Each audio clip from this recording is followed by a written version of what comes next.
I do think there's one big piece that you didn't touch on your list. I think it's something wildly overlooked and something important to not only the stability of the nuclear family, but stability of the world, really, and that is having the ability to be a protector. Whether that means physically in a bar or frankly the military or police. Think about if tomorrow the world woke up and there was no masculinity. Not less like we're experiencing now, but none. And maybe not world, but United States. What would happen to our country if tomorrow there was no more tier 1 operators, there was no more fighter pilots, there was no more firefighters, there was no more police? People look at men nowadays, or masculinity nowadays, and if you're strong and you're tough and you're smart and you're resilient and you can survive, I mean, it's almost like it's frowned upon, right? If you're talking about, I remember what he said, I mean, that was very profound how he put that. Yeah, and I think I even shared it on Facebook myself. And I got some pushback on a lot of it as well. Hollywood has set us up for failure because of, hey, I need to be a playboy to be a man. Like, that's kind of what Hollywood has said is manly.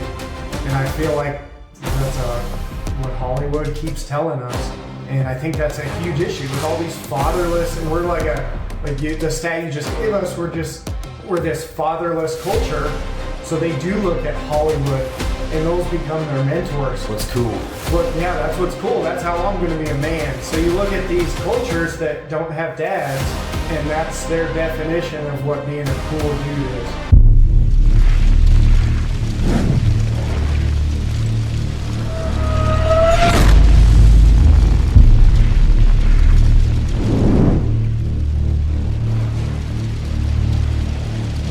Hey, what's going on, guys? Welcome to Burn the Ships. No turning back. Thank you so much for joining me. I'm Chad Sabalka, here as always with two of my greatest friends, Garrett Townsend, Chris Royer.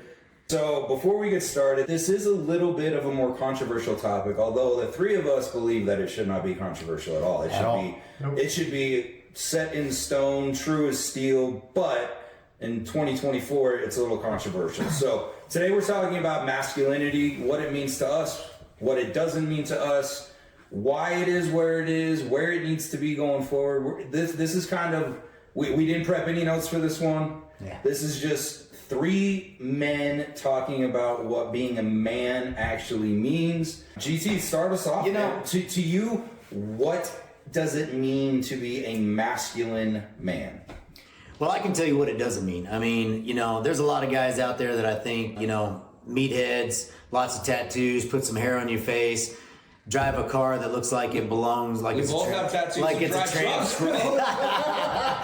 drive a truck that looks like a transformer vehicle or something, and all of a sudden I'm a man, right? I've got guns and stuff, and dude, we all know. I mean, yeah, is all that stuff fun, and do we have all that stuff and whatnot? Yes, absolutely, but it's one of those things. I don't think that defines what a man is to me. Hey, you know what? Look at here. This is what I define as a man. I got camo pants on, a tight black t-shirt, and a Jesus hat. That's a man, right?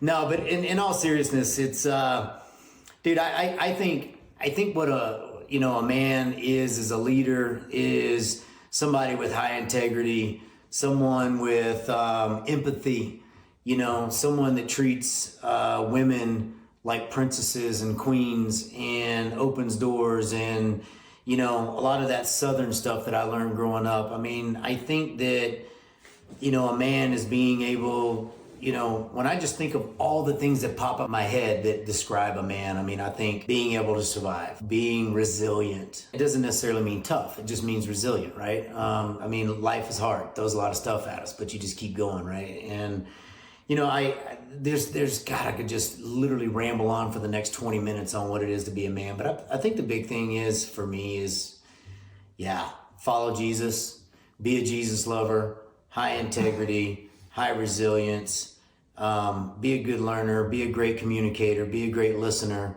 and just treat people with great respect and try to carry that down generation at generation. So that's what I call it. I think one thing I would add to that list is, and this one's huge for me, is being a contributing member to society.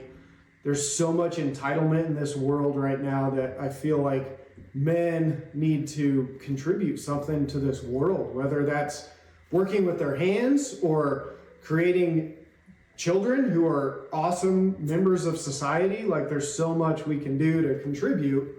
And a lot of people just aren't doing it right now. A lot of men are just kind of flying under the radar, hoping they don't get noticed. And I feel like that's been a huge issue for our society. Yeah, and I want to expand on that. I mean, not right now, because I want to get your opinion on masculinity thing, but we're going to definitely come back to that, because that whole flying under the radar thing, I mean, I want to dive deeper into that. Three of us are definitely not fly under the radar types. We're not cocky, but we're confident in ourselves. We're confident in our abilities and who we are as people. So I wouldn't categorize any of the three of us as fly under the radar. But I do think there's one big piece that you didn't touch on your list. I think it's something wildly overlooked and something important to not only the stability of the nuclear family, but the stability of the world, really, and that is having the ability to be a protector. Whether that means physically in a bar or frankly the military or police. Think about if tomorrow the world woke up and there was no masculine men. Not less like we're experiencing now, but none. And maybe not world, but the United States. What would happen to our country if tomorrow there was no more tier 1 operators, there was no more fighter pilots, there was no more firefighters, there was no more police?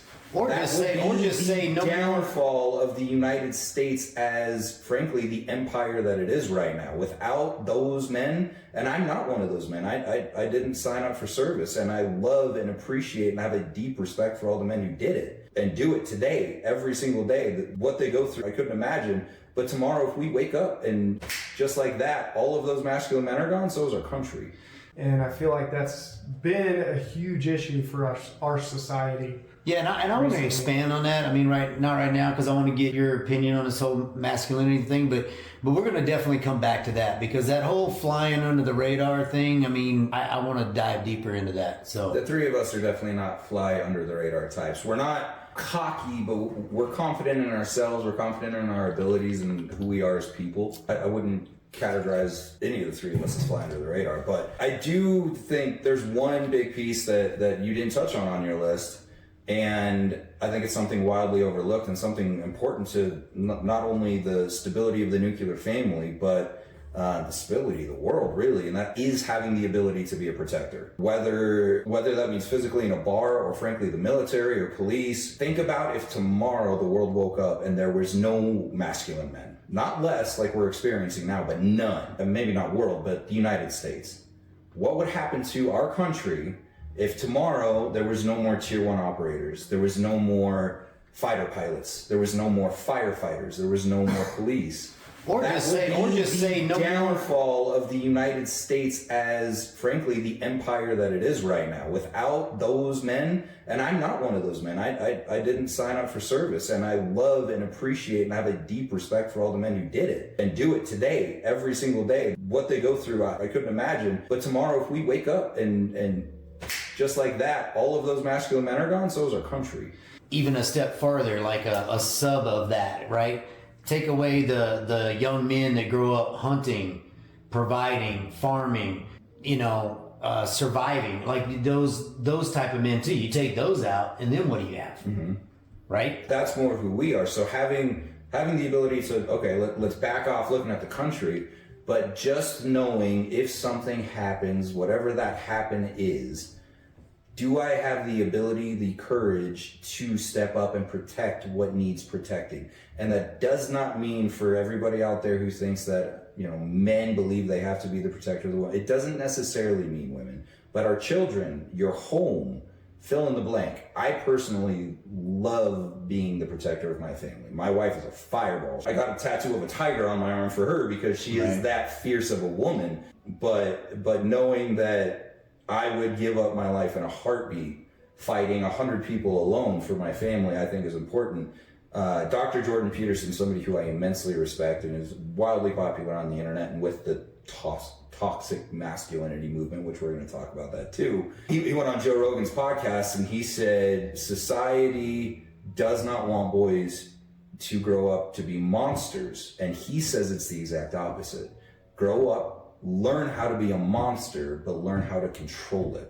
Yes. And Joe Rogan echoed that by saying it's better to be a gardener in a war, it's better to be a warrior in a garden than a gardener in a war.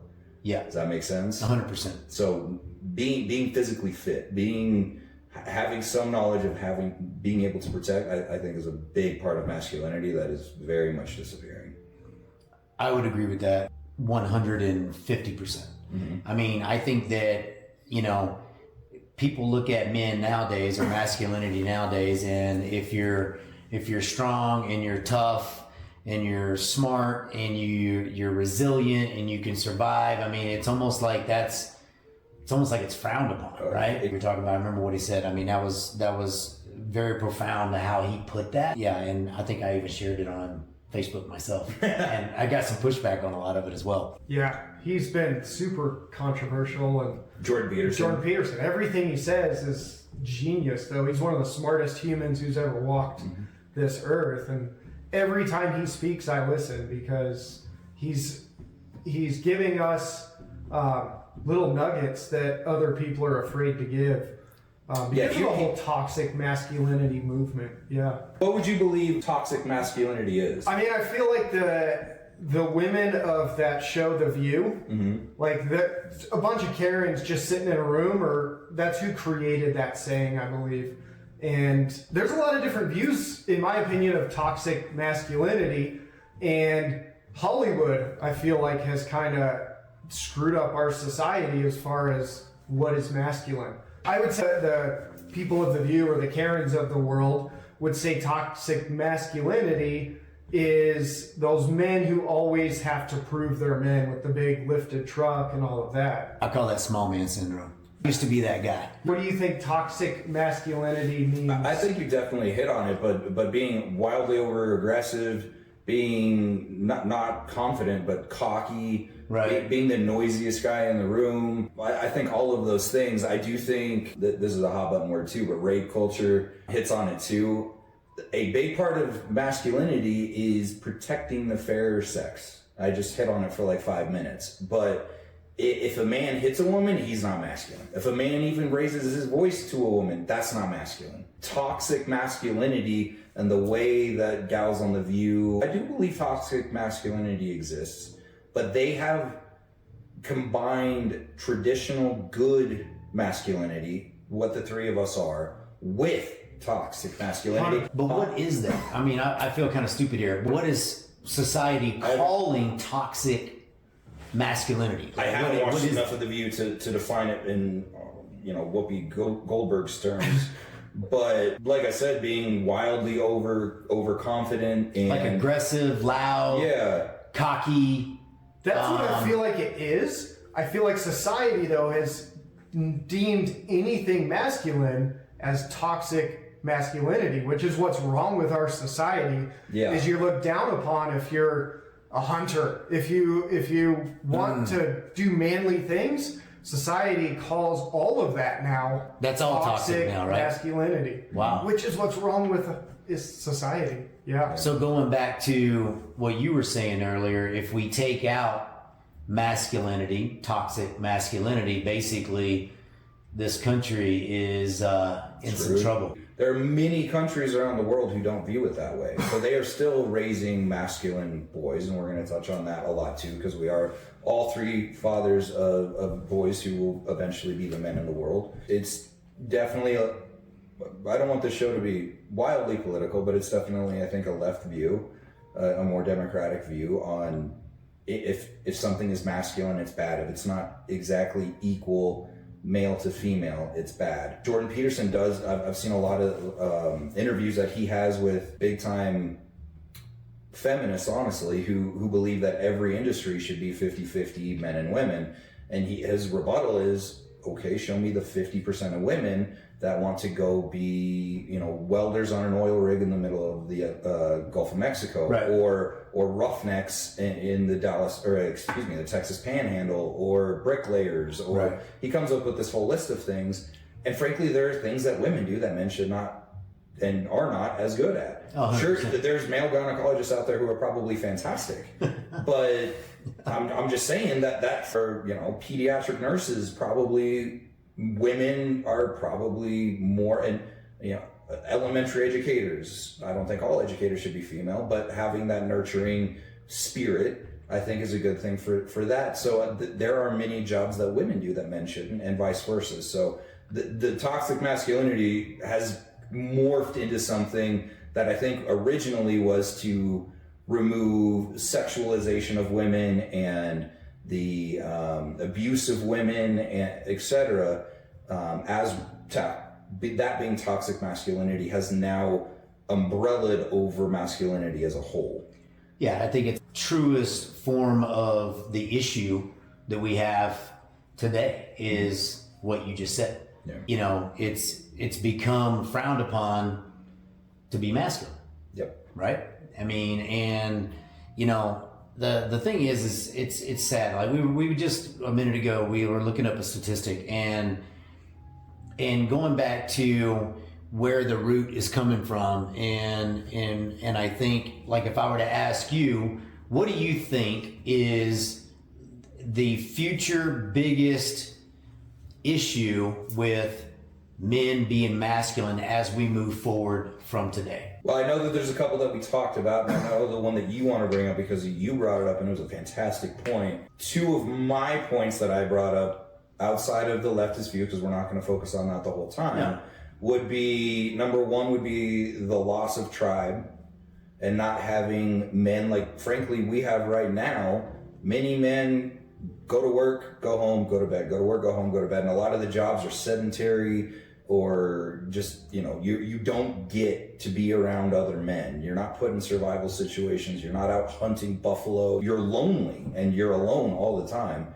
That coupled with horrible exercise and diet crashing the testosterone level in civilized men. Those two things combined, I think, are huge. The point you brought up, Spry. And lacking purpose, right? Yes. You know, I heard that at some point somewhere. Somebody talked about one of the biggest issues is a lot of men just lack purpose and don't really know what that looks like or what that is. And, you know, everybody knows I'm a big lover of Jesus. So, you know, I think that if you really want to figure that one out, you got to figure this out, right? Going back to what we were talking about a minute ago, we looked up the statistic on men growing up without dads, and it's doubled since the year of 1960. So we went from, I think it was 16% to 32% of men in the world today, or boys in the world today, are growing up without fathers. I mean, that's a major, major issue. Just tell everybody what that number is. Oh, that number, I think they said, like, right now there's like 12 million boys growing up without a father. So, you know, now we've got, 12 million boys out there being raised by their moms, grandmas, whatever it is. And I mean, dude, that is a problem. That makes me want to join some charity organization where I can just mentor 15, 20 boys and do that. I mean, I don't know, maybe that's the answer, right? The big answer is a lot of men out there need to step up. I have zero respect for deadbeat fathers. Yeah. Yeah, I think fatherless families and I think society's expectations of what a man is has definitely led us down that epidemic of non-masculine men. A lot of men have no idea what it means to be a man because of what society tells them and because of not having a dad around. This is one of my favorite books of all time, Wild at Heart. And this was written 20 years ago. And just check out this. I'm just going to read this real quick. Society at large can't make up its mind about men. Having spent the last 30 years redefining masculinity into something more sensitive, safe, manageable, and, feminine. It now berates men for not being men. Boys will be boys, they sigh, as though if a man were to truly grow up, he would forsake wilderness and wanderlust and settle down, be at home forever in Aunt Polly's parlor. Where are all the real men? Is regular fair talk for talk shows and new books. You ask them to be women, I want to say. The result is a gender confusion never experienced at such a wide level in the history of the world. How can a man know he is a man when his highest aim is minding his manners? So this was written 20 years ago. Can you imagine what this author would be thinking today? I mean, if gender confusion was an issue 20 years ago, Which I don't even remember that's not what this episode is about, but Yeah. let's face it, gender confusion is probably the number one hot button topic in the United States today. So this book, It doesn't matter which in all side of it fairness, you're I don't on. want to get on that topic. I mean, so this talks about how God wired men to be men and women to be women. And it's called Wild at Heart because men need that wilderness to become men. Like for me, my most tranquil space is out in the wild. Like if I I'm think having the three of us a are rough exactly day, in the same I place. go on a hike. I need to get out in nature. Like my wife Kendra, she can be inside for 3 days without walking out of the house, and she's fine. I would go absolutely insane. Like I need that wilderness, and that's our roots. We're all raising. One of the best parts of summer here in Colorado is going camping. I take my sons camping every single time we possibly can. Go down to the family cabin, go on hikes. I just went down to Arizona with my wife for my birthday, and the highlight of the whole thing was the morning we woke up and hiked Camelback Mountain together. So wilderness and wanderlust is very important in a man's heart and his soul. Connecting with that and as we become more and more big city based, that's definitely gotten more and more lost. I mean, at the end of the day, I mean, the one thing that I'd like to point out for anybody that is watching this, maybe did grow up in the city and whatnot and doesn't have a lot of practical skills. The one thing that I know for sure is it's never too late. So like if you're just 25-year-old, you grew up, I don't know, downtown Denver or, some city, Chicago or whatnot, and you don't really have like a lot of practical skills or survival skills, whether it be fighting skills or whatever. I mean, the thing is anybody can do that at any point, right? It's never too late. Like I teach my son how to box, I mean, I did MMA training for 10 years off and on with my dude, Clarence Thatch, who is no longer with us. Rest in peace, my friend. Which you learn a lot of like how to take care of yourself, find yourself in a weird situation, right? Just little things. Like it amazes me the amount of young men in the world today that can't even change a damn flat. Or if their battery's dead, they don't know anything about jumping a vehicle. If in fact all the grocery stores shut down, how would they eat, right? Very true. I mean, but the thing is we live in a world today where, any man today, and I say man, that doesn't have those skills, because I do not believe that defines you as masculine or not masculine. You can learn that stuff today. And I do think that it is important for more men, and maybe they were raised by their mom that maybe was not like some outdoor chick, which there's not a lot of them out there. You can latch on to YouTube, podcast, hunting shows. There's so much stuff out there now that if somebody said, hey, you know what?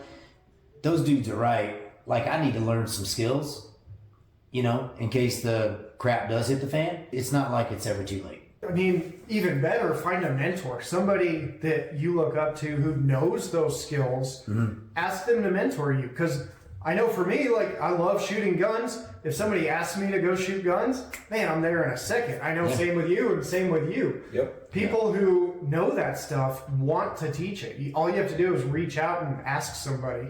Yeah, 100%. I don't ever want to be the gardener in the battle. Yeah, absolutely not. Right? There's so many people out there that I think run around with their heads down. They're never aware of the situation.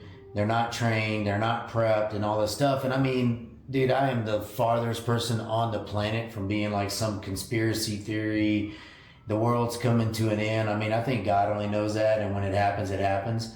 But the one thing that I do know is if something were to happen, I am way more prepared than not prepared. Does that make sense? Of course. I mean, hell, I could eat for 2 years just from all the deer in my neighborhood, and I'm a really good shot with my bow. So, that's a great skill to have. You know what I'm saying? But the point is I just think there's so many people that frown on us or make fun of us because we know how to shoot. We know how to survive outdoors. We know we're teaching our boys that. I mean, my son, one of the best times I have with him and my daughters, I mean, is taking them to shoot, showing them how to use weapons, showing them just life skills. I mean, just like something just practical life skills. Starting a campfire. Yeah. That most people don't know how to do. Yeah. Do you know how to build a fire? Yeah. Most people just look at you like a deer in headlights. Like, Right. I don't know why. Especially if you take the lighter away, and then they're really screwed. Yeah. So you were talking about tribe earlier. Mm-hmm. And Garrett, what you just said reminded me of every year my sons and I go on a father-son retreat. Heck yes. And that is the highlight of our year. My boys look forward to that. After the day we get back, they say, how many days till we go on father-son retreat again? There's something about a bunch of men being around each other, and we miss that from the old hunting days. Like, that's what men used to do. Hunting they used to go out parties they would go hunting for weeks or months, and they would just hang out with each other, and nobody would argue that those were masculine men or not. And that's what we're missing. So I personally love this group because, like you said earlier, a lot of dudes are sitting behind a desk typing right now, and they don't get this. Not even sitting behind a desk typing. Sitting in their basement behind a desk. Totally. All alone. With what happened with COVID and the lockdown and the awful repercussions that our sons and daughters have from schools being shut down for 2 years. But on the psyche of men, not even getting outside and getting vitamin D to walk to their car. They would wake up, get a cup of coffee, and I fell victim to it, go straight down to the basement and start working. And then you just work from behind a screen all day, absorbing all the blue light you possibly can, and not having any real human contact. That is why depression, anxiety, and frankly, male suicide is the highest it has ever been. Yeah. Is the loneliness that men feel today. Nobody's talking about that epidemic. It's finally, I think, because of things like this and the Joe Rogan podcast of the world and the Jordan Petersons and those horribly toxic masculine men, people have kind of opened their eyes to the fact that I think for every one woman that commits suicide, 7 men do. Yeah. It's some astronomical number like that. You know, men don't share their feelings, they don't talk, but they also aren't around each other anymore. And to me, that's not masculine. I don't believe it is. I mean, either. there's so many men that grew up like, I don't cry, and I don't share my feelings and all that. And I'm going to tell you right now, I mean, I think that's as far from being masculine as it is. I mean, or what is as far as hiding your feelings and not talking about it? Yeah, hiding your feelings. It's not okay to cry. You got to bottle it up, deal with it all yourself. I mean, let's face it. I mean, there's so many different scriptures in the Bible where it talks about, community and groups and God did not build us to go through this world just putting it all on our own shoulders and carrying it our whole life. I mean, right? Well, the shortest verse in the Bible is 2 words. I want to say it's like Matthew, but I can't remember exactly what it is, but it's Jesus wept. Yeah. That is the shortest verse in the Bible. Yeah. So. Yeah, and I do all the time, and I know I'm a man. And so I am like a big ass crybaby. You've seen me I'm do it a a couple weeks crybaby, ago. man. Yeah, on our podcast that I threw them a curveball and didn't even tell them the topic until we started about being a father. Yeah. Hey, I'm driving down the road nothing yesterday, and wrong I'm with talking to Bo about something. I don't even know what it was, and he looks over at me, man, and my eyes are getting all full, and I'm like, why do I do this? But there is not a damn thing wrong with that. And No. that does not mean that moment is not a masculine moment. Like you said, it's the complete opposite. Yeah, for sure. Being able to have the balls to share your emotions, which men have been taught for... I don't think men have been taught that forever. I think that's probably a Victorian era when men stopped doing that. Right. Spartans were renowned for doing that. So sharing that emotion, tapping into that for anger, for fuel, for whatever it is, being able to tap into your emotions, crying, screaming, whatever, not screaming at women, but literally just rage screaming, being able to tap into that is hugely masculine. So that is not what anti-masculine is. Yeah, and I think the other thing is, like, if you are a young man and you're out there and maybe you are watching this right now and you're like, man, I don't even know where to start or whatever. I mean, you start by, I think that, again, it's like every podcast, you've listened to in your life, you are who you surround yourself with. Trust me, you can find masculine men. They are out there. And I know that if there was some young man that came into our group and wanted to be part of our group, and he's a good dude and he loves Jesus, you can bet we're going to bring him into our tribe, right? So and the one thing that I will say that I think is a definition of a masculine man is that man that will hold his friends super accountable, right? Like I'm talking about, like we're out at a bar and you pop off to your wife and you even know that you You'd popped smack off me to in the her. mouth. Well, I wouldn't do it in front of her, but you can bet your ass that we're gonna go outside at some point, and I'm gonna be like, hey man, don't do that. Yeah. I mean, does it mean we're gonna fight? Does it mean we're gonna, like it's gonna be a problem? But no, you respect me enough, and I respect you enough that I'm gonna handle it right. But I'll be like, hey man, that wasn't okay. You hurt, just you can't talk to her like that, right? And I feel like that is what is missing in the world today too, is people just want to mind their own business, and they're scared to speak their mind, or they're scared to hold people accountable to a higher, higher level of integrity. Yeah, exactly. And the one thing that I do know, and honestly, I don't think that God wired anybody other than Jesus to be that perfect human being, right? So, I mean, I know that I have to be held accountable constantly. My wife holds me accountable more than anybody I know, and has literally made me 10 times a more masculine, better man than I used to be. Because again, I don't think just being a country boy that can survive and whatever makes you a man. But the one thing that I will say is I have surrounded myself with men that I know if I step out of line, that I know if they see me doing something, if I was at the bar, which I don't do this anymore, I even hate going to bars, but if I was at the bar and I was maybe flirting with some girl or whatever, I mean, I know that I have men in my life, they would literally walk right up to me and be like, dude, what are you doing? But I don't think there's a lot of those out there. I mean, and I think that we're all fortunate, we have those in our own circles and then amongst each other as well, that we are those men that will hold each other accountable. Well, you talked about integrity in a social setting. Character. But having character in business, I think, is something that is wildly overlooked, and a lot of men would say it's unmasculine.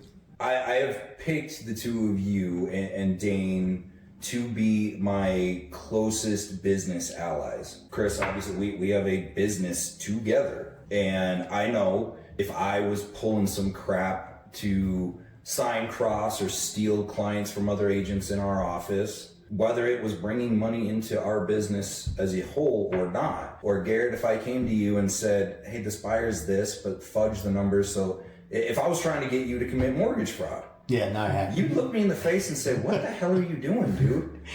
What are you doing? Or like I said, Chris, if you knew I don't even know if I would say something- anything. I think I just look at you and you just automatically get it. Yeah. But Chris, if I was stealing clients from people and being a really shitty real estate agent, for lack of a better word, you would absolutely call me out on that. So having men of integrity, and I think that is probably the single most masculine thing.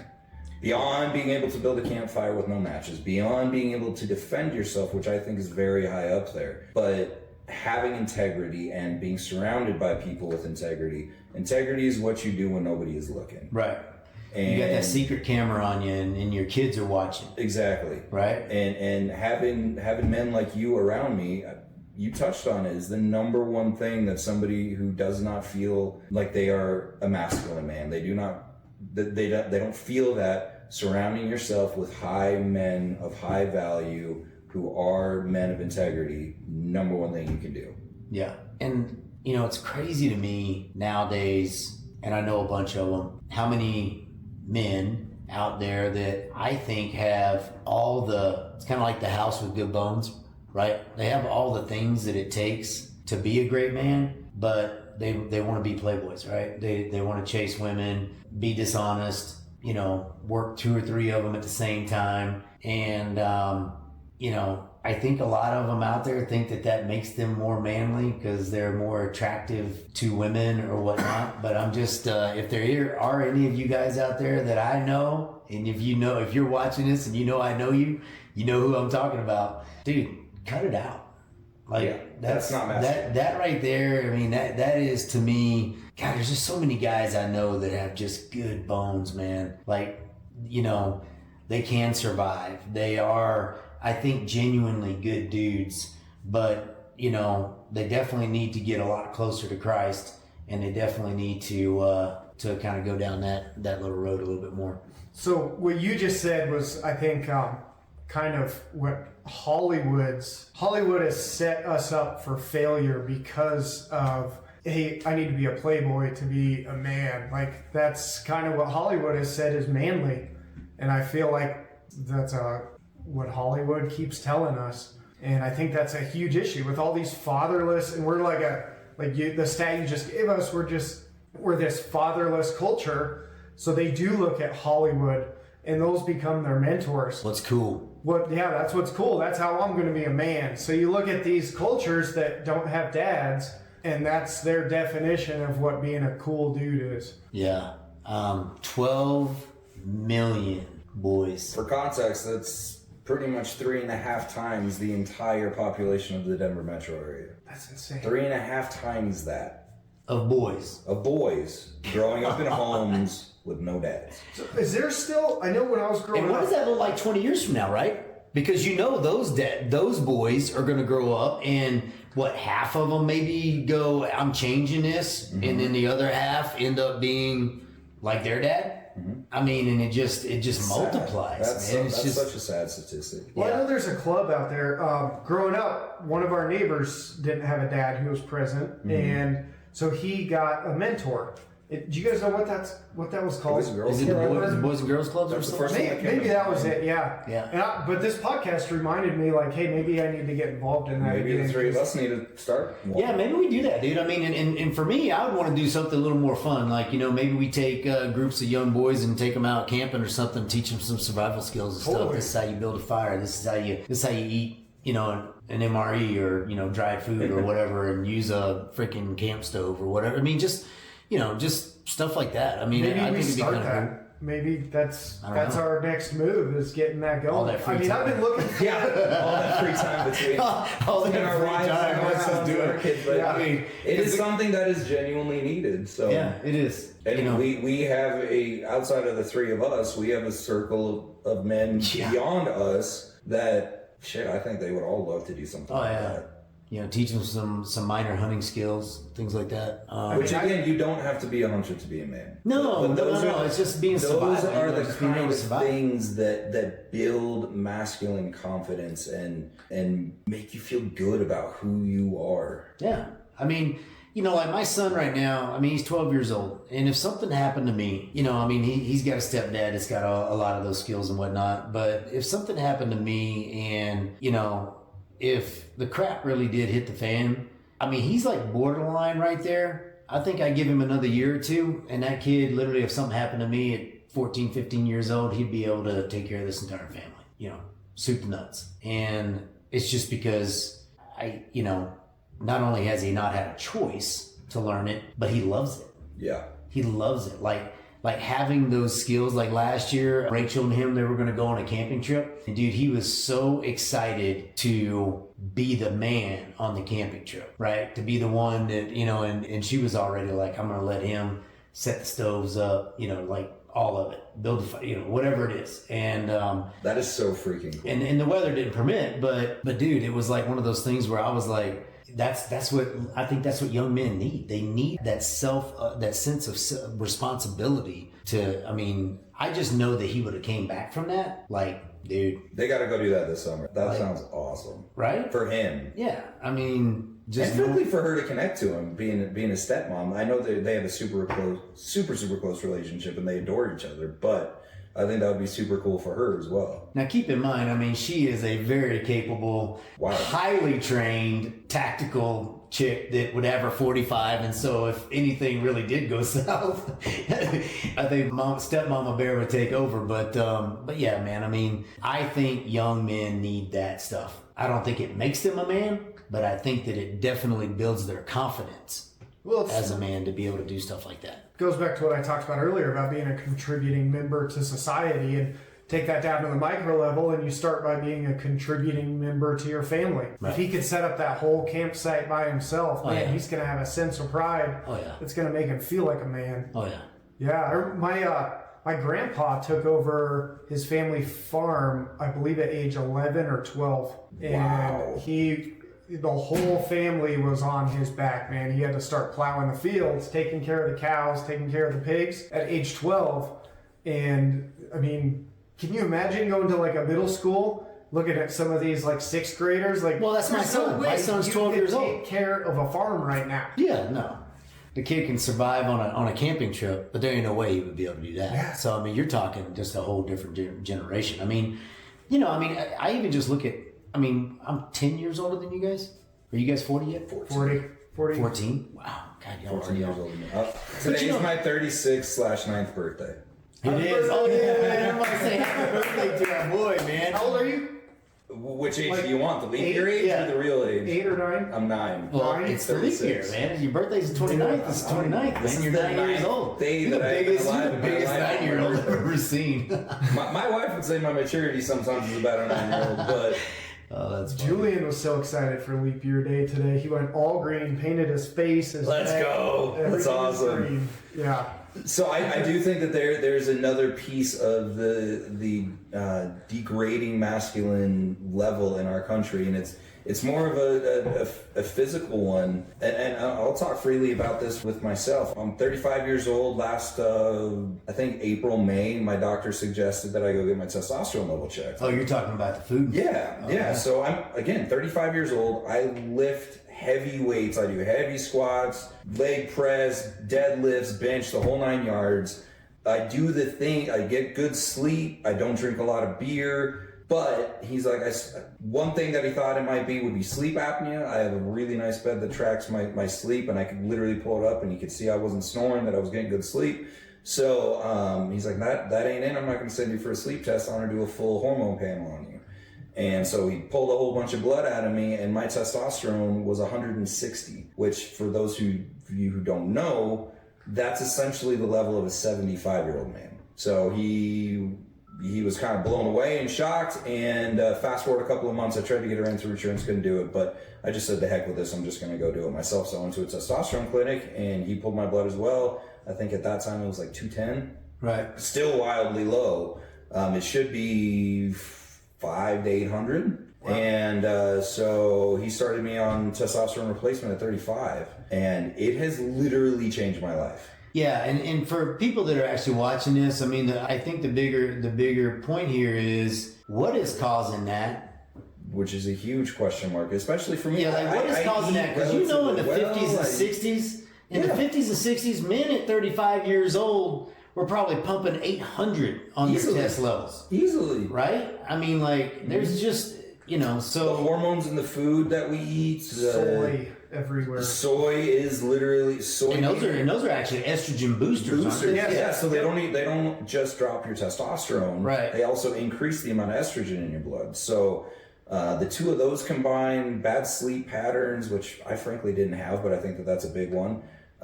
Consumption of alcohol. Yeah, I don't think there was as many drinkers. I don't think back in, again, if we go back to the 60s, mm-hmm.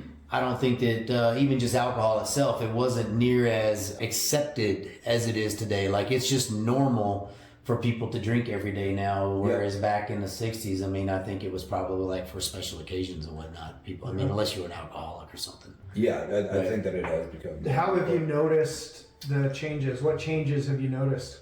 It runs the gambit. My confidence you level feel more masculine? is higher. Honestly, I wouldn't say I do. I wouldn't say I do. The biggest thing for me that I was noticing prior to going to my doc and getting all this worked on is noon. I would be dog beat tired. I would literally feel myself falling asleep, and I would drink 9 cups of coffee to try to fight it.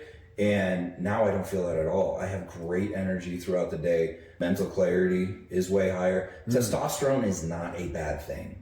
Testosterone replacement therapy is, yes, it is a type of steroid. It's 100% a type of steroid. It's what it is. But when people hear, oh, you're on TRT, they think you're doing bodybuilder level doses. Yeah. And I'll even tell you my dose. I do 160 milligrams a week. To be a bodybuilder, they're doing like 700-800 milligrams a week. Yeah. So the goal with my guy, it happens. The guy that I go to, he's like, I'm not going to put you at that level. Right. I just want you to be the healthiest, best version of you. And it's helped me, frankly, be happier. I was kind of being a grumpy shit. You can ask my wife. Mm-hmm. It has helped that. So to get around to the whole masculinity thing, does it make me feel more masculine? I was already a masculine man. I can look in the mirror and say, I was already there. I exercise, love the fair sex, would die for a woman I don't even know. I'm a man of integrity. I'm self-sufficient. I have purpose. So I do think I've filled the masculine role already. But to the men that don't have those, and then also are fighting an internal chemical imbalance, I think the deck is just so stacked against them. Yeah, 100%. So having more energy, more love for life, more happiness, honestly, it's huge. It's been absolutely huge for me. And it's crazy to me. I mean, it is crazy to me how many men in their 30s today have ED problems. You know, just I know so many dudes in their 30s that are on test therapy or whatever it is, because and it's got to be the food, lack of exercise, lifestyle, Yeah, food, alcohol, sedentary, not enough vitamin D. I mean, we could probably go down the list, right? Microwaving plastics, yeah, I've heard it contributes. So there's just enough contributing factors to it that it just. And just so you guys know, this 50-year-old, I'm still all right. I bet you are. What are your mothers? The last time I had them checked, I don't know, about 3-4 years ago, and I was still up in that 500-600 range. Nice. So I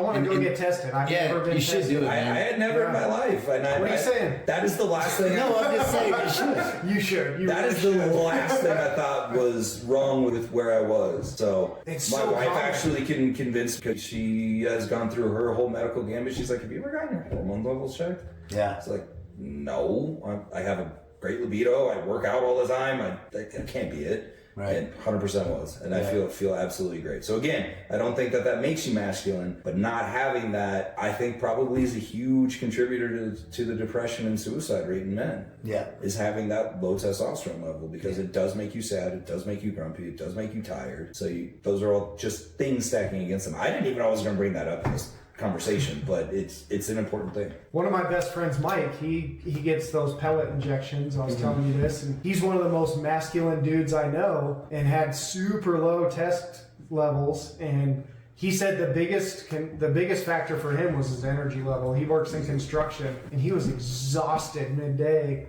and now he said he can go all day. But that it makes total sense how God wired us to have test levels up there, and if we're not there, something's off. Yeah. So, Chad, I know you've read some books. You've got how old are Read you? one or two. Pop on Pop and Green Eggs in Hand. Yeah, dude, that is two of my favorites. What? So, how old are your boys again, Chris? 11 and 8. 11 and 8. I've got a 12-year-old. Your little guys 6 and are 4. 6 and 4. So both of you, I want both of you to talk about this a little bit. I mean, I've got one little dude. We actually just went to a father-son retreat put on by our church that was all talking about, raising a masculine young man biblically, Yeah. right? God, I can't even speak. When you think about that, you think about, hey, I've got these 2 boys. I need to make sure that I don't miss the mark. There's the pressure on you as a dad, as a masculine man. I mean, what is your game plan? Like, what's your, when you look at it and you look long term, okay, for the next 5 years, I mean, what as leaders of your family do you guys see are basically, what is your plan to execute to make sure that you're raising these godly little masculine, high character, high integrity, high resilient young men? So first for me is getting them into the wild. So we go camping all the time. We do that father-son retreat, filling their head with how to be a man. So we read a book together. Jocko wrote a book called Way of the Warrior Kid, and it's talking about... You read that with your boys? I read that with the boys. Nice. Yep, that was an awesome book to read with the kids, and we all got addicted. We read the follow-up, and I think his 3rd book as well. It was a few years ago, so I can't remember exactly. And then also just teaching them responsibility and being contributing members to our family. So Julian, like I said in our last podcast, he was just nominated to be mayor. And he got elected to be mayor. And one of the ladies, so they brought in some adults to interview him for these jobs that they were going for.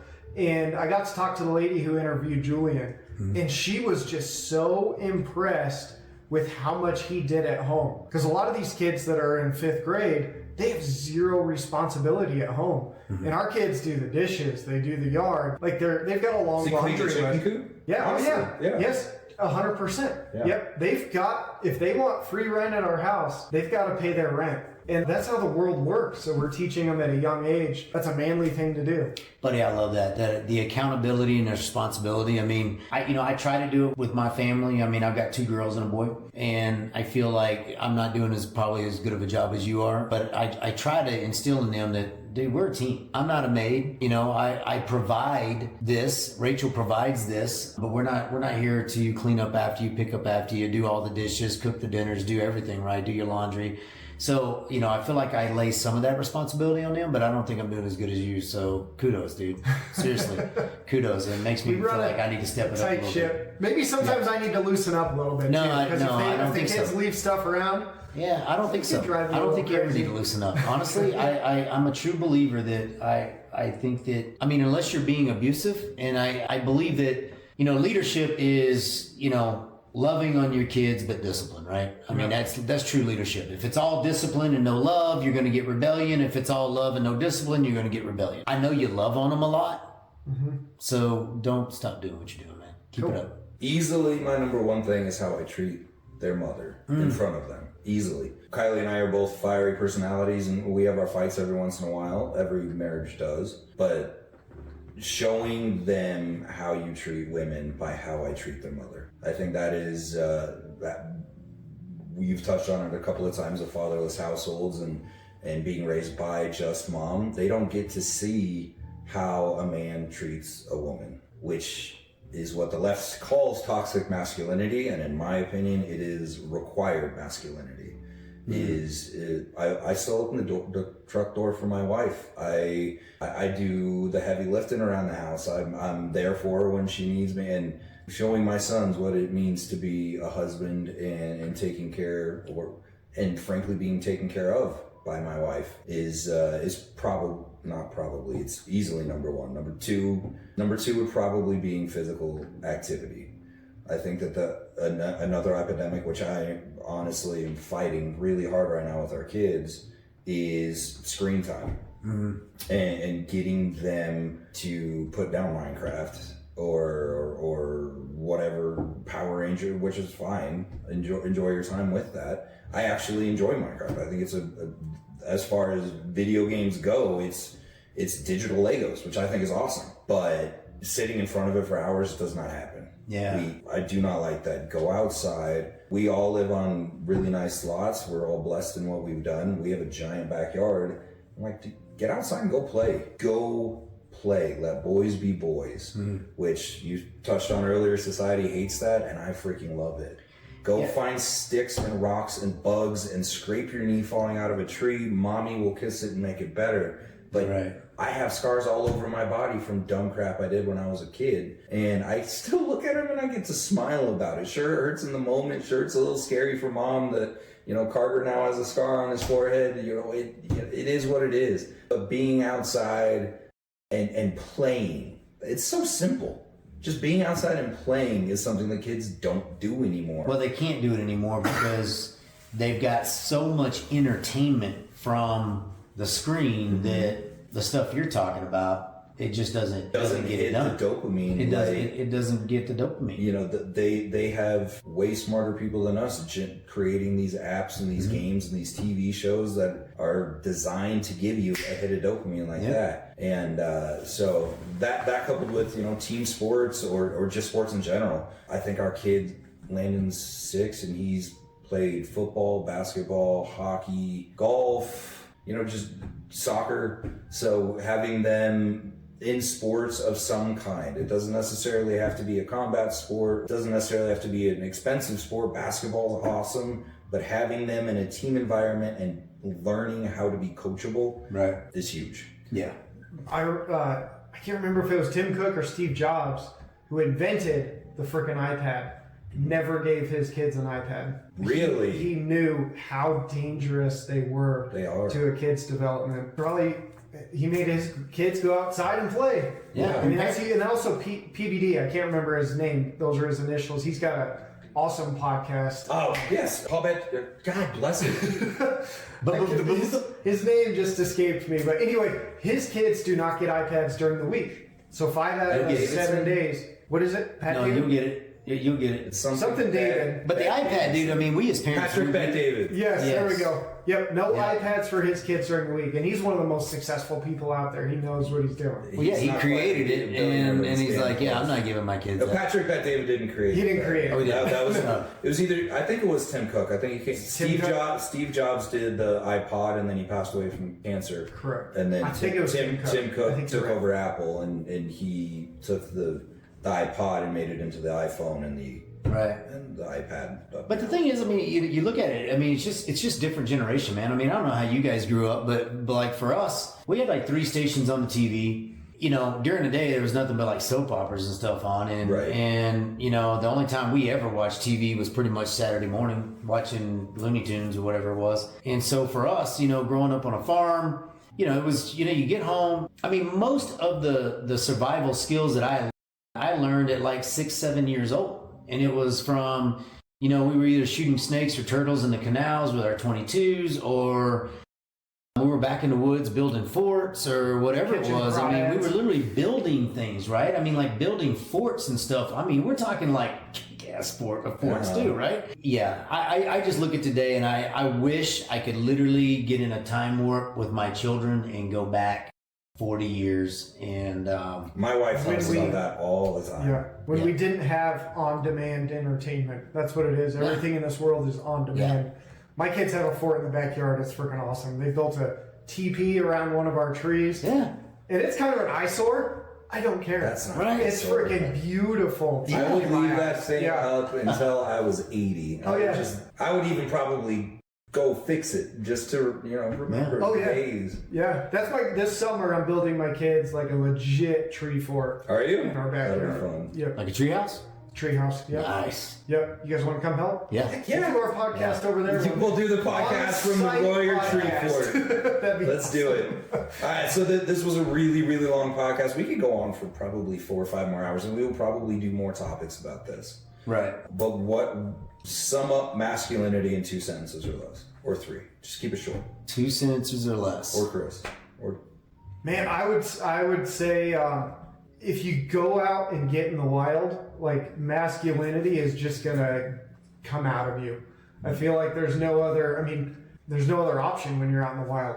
So go make it. Make it a priority to get outside, be in nature, go find your masculinity, and then also start. If you're not doing it now, become a contributing member to society in some way. You know, my big thing is just, hey, if you are one of those people, you know who you are. If you're not, go find somebody that is. I mean, go find you some Jesus lovers and figure out your purpose. And I promise you can walk in any church and you're going to see plenty of masculine men that you can latch onto.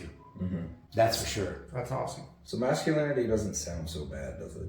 It's not the big scary monster in the closet that society has deemed it.